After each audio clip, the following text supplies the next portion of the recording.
हमारा publishing house जो है वो मैंने 2 साल पहले स्टार्ट किया। तो मेरा उससे पहले ग्रुप बन चुका था, फेसबुक के थ्रू मेरी कम्युनिटी बनी थी, जहाँ पे शुरुआत ऐसे हुई कि मैंने सब राइटर्स देखा कि बहुत ज़्यादा लिखने के लिए उत्सुक थे, तो मैं उनको तरह तरह के प्रॉम्प्ट्स देती थी। तो मैंने क्रिसांथेमम क्रॉनिकल्स, जिसका शॉर्ट हम सीसी बोलते हैं, उस नाम से अपना पब्लिशिंग हाउस खोला और अभी तक हम 7 बुक्स और 2 कॉफ़ी टेबल बुक्स और 4 मैगजीन्स पब्लिश कर चुके हैं। तो अगर आपको पर्सनलाइज्ड कॉफ़ी टेबल बुक्स करवानी है, स्पेशली ये प्राइसी होती हैं, बट ये शो ऐसी आइटम है जो आप हमेशा लोगों को दिखाना चाहोगे। आप सजा के रख सकते हो लाइफ लॉन्ग और आप ओन कर सकते हो अपने नाम पे, आपका नाम होगा यहाँ पे। तो हमारे पब्लिशिंग हाउस की स्पेशलिटी यही है कि हम कॉफ़ी टेबल बुक्स डिज़ाइन करते हैं बहुत प्यार और केयर के साथ। तो आप जुड़ सकते हैं अगर आपको जानना है मेरे कॉफ़ी टेबल बुक डिज़ाइनिंग का और आप चाहते हैं कि आपके लिए मैं बनाऊँ, तो आप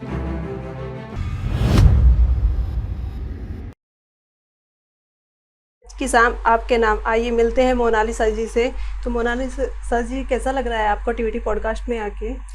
नमस्कार, मुझे बहुत अच्छा लग रहा है और मेरे लिए फ़र्स्ट एक्सपीरियंस है कि मैं एक ऐसा इंटरव्यू कर रही हूँ।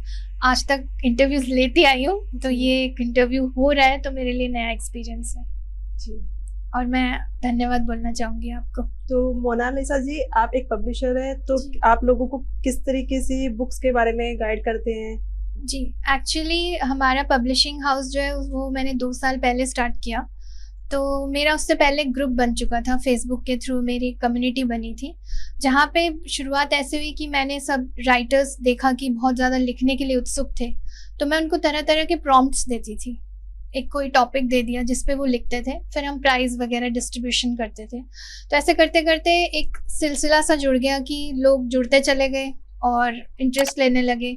तो फिर मेरे माइंड में ये आया कि क्यों ना इतने सारे जब राइटर्स, 1000 के ऊपर राइटर्स हैं, इन्हें एक प्लेटफॉर्म की भी ज़रूरत है, तो ऐसा एक पब्लिशिंग हाउस खोला जा सकता है जहाँ मैं इनको पब्लिश कर सकती हूँ। तो मैंने क्रिसांथेमम क्रॉनिकल्स, जिसका शॉर्ट हम सीसी बोलते हैं, उस नाम से अपना पब्लिशिंग हाउस खोला और अभी तक हम 7 बुक्स और 2 कॉफ़ी टेबल बुक्स और 4 मैगजीन्स पब्लिश कर चुके हैं।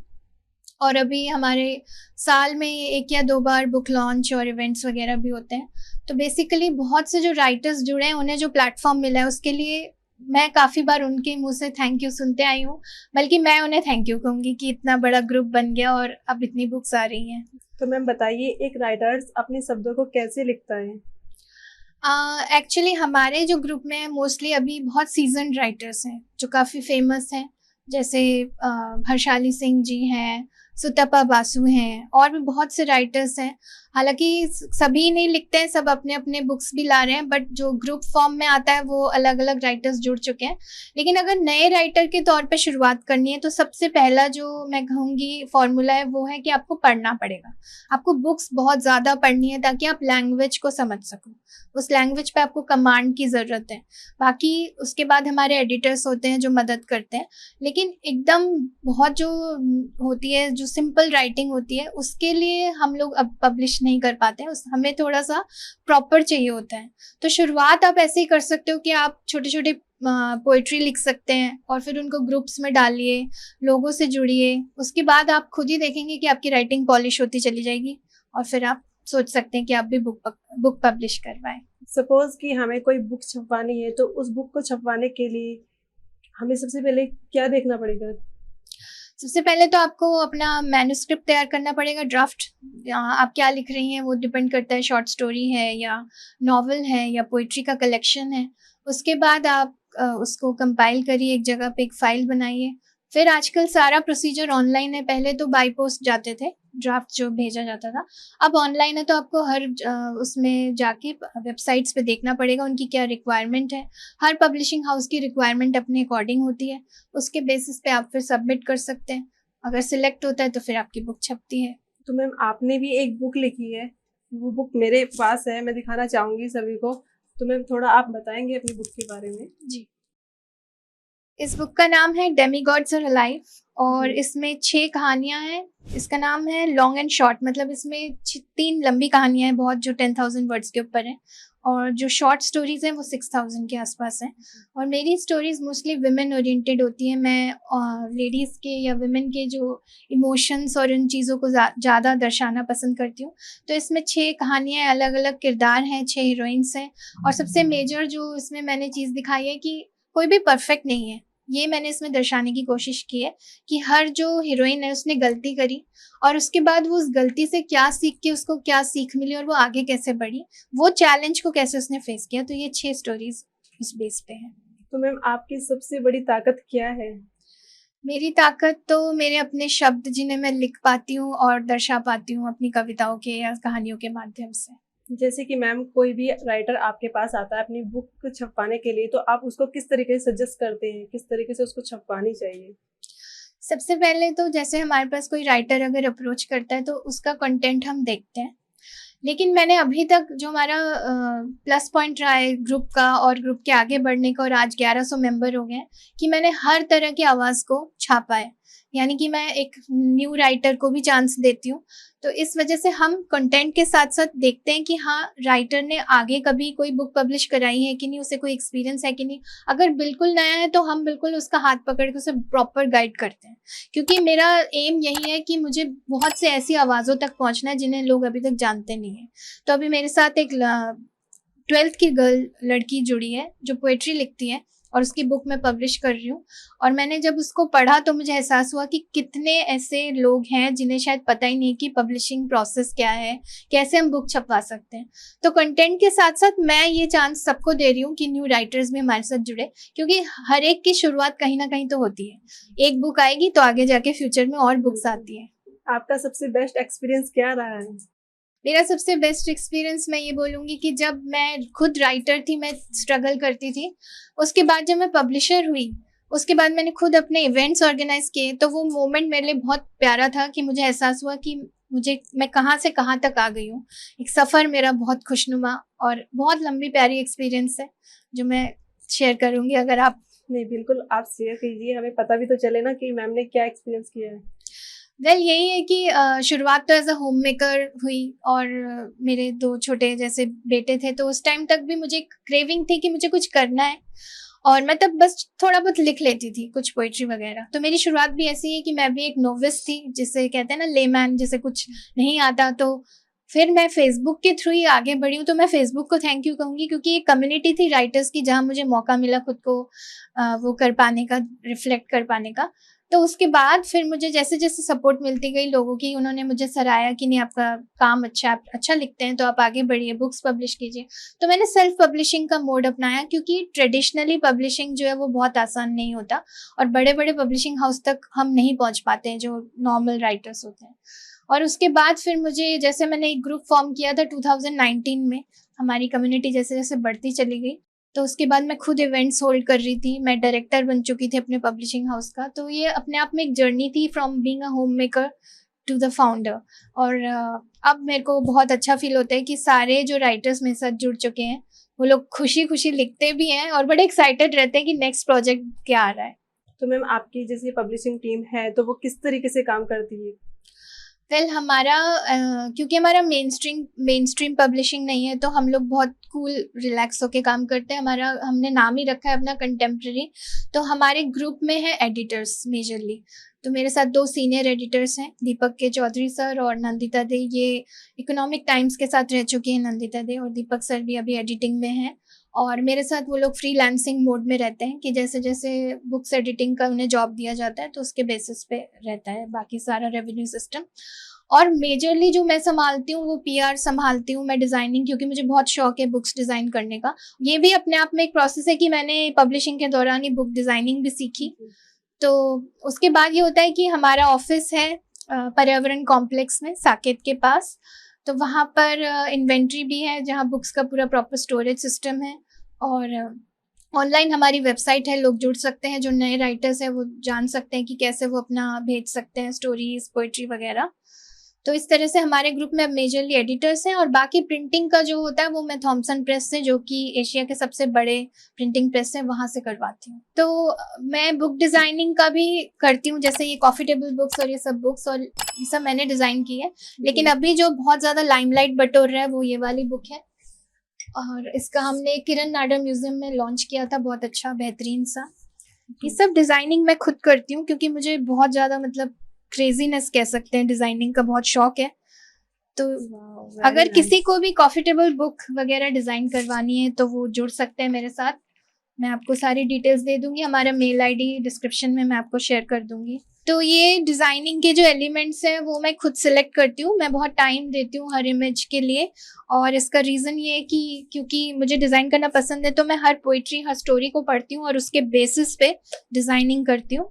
तो अगर आपको पर्सनलाइज्ड कॉफ़ी टेबल बुक्स करवानी है स्पेशली, ये प्राइसी होती हैं, बट ये शो ऐसी आइटम है जो आप हमेशा लोगों को दिखाना चाहोगे, आप सजा के रख सकते हो लाइफ लॉन्ग, और आप ओन कर सकते हो अपने नाम पे, अपना आपका नाम होगा यहाँ पे।